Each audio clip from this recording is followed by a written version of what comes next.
நீங்க சொன்னீங்க இன்னொருத்தரோட வாய்ப்பு எனக்கு கிடைச்சிருச்சு, அவங்க ஏதோ ஒரு காரணத்தால போயிட்டாங்க அப்படின்னு. பட் ஆடியன்ஸோட ஒரு மத்தியில என்னன்னா, ஒரு கேரக்டர் நம்ம பார்த்துட்டோம்னு வைங்களேன், அவங்களோட பர்ஃபார்மன்ஸ் நமக்கு பிடிச்சிரும். அவங்க ரீப்ளேஸ்மெண்ட்டுக்கு இன்னொருத்தங்க வந்து சூப்பரா பர்ஃபார்ம் பண்ணாலுமே அப்படி இப்படி என்னடா அப்படின்னு கிரிட்டிசிசம் வரும். கண்டிப்பா உங்களுக்கு வந்து கிரிட்டிசிசம் எப்படி எப்படி ஏத்துக்கிட்டாங்களா ஆடியன்ஸ்? எனக்கு ரொம்ப பயமா இருந்தது. Because she was an established actor. என்ன பொறுத்த வரைக்கும் என்னோட ஃபர்ஸ்ட் தமிழ் சீரியல், தமிழ்ல ஆஸ் அன் ஆக்டர் இன்ட்ரடியூஸ் பண்ண சீரியல் தான். ஸோ எஸ்டாப்ளிஷ்ட் ஆக்டர் பண்ண ஒரு கேரக்டர் நம்ம பண்ணும்போது எப்படி எக்ஸெப்டன்ஸ் வரும்னு ஒரு பயம் இருந்துச்சு. But I was very positive. ஏன்னா நம்ம சின்ன வயசுல தான் கான்ட்ரவர்சி பார்த்துட்டோம் ஷோல, நிறைய ஷோஸ்ல இருந்து. அதனால எனக்கு அந்த காமெண்ட்ஸ் எல்லாம் அந்த பயம் கொடுக்கல எனக்கு. நெகட்டிவ் தட்டி விட்டீங்க. அப்படி ஐ வாஸ் லைக் ஐ அம் சில், என்ன வந்தாலும் பாத்துக்கலாம், நம்ம இந்த கேரக்டர் பண்ண போறோம்னு ஒரு மைண்ட் செட். பட் சர்ப்ரைசிங்லி எனக்கு அவ்வளவு நெகட்டிவிட்டி வரல.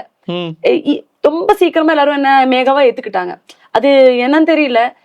அந்த இனிஷியலி 1 வீக் அந்த ஒரு ரிப்ளேஸ் பண்ணும்போது இருக்கும் இல்லையா, அவ்வளவுதான் இருந்துச்சு. Then suddenly everybody was like இது கரெக்டா இருக்கு, மேகா சூப்பரா பண்றாங்க அப்படின்னு தான் இருந்துச்சு. I was so happy.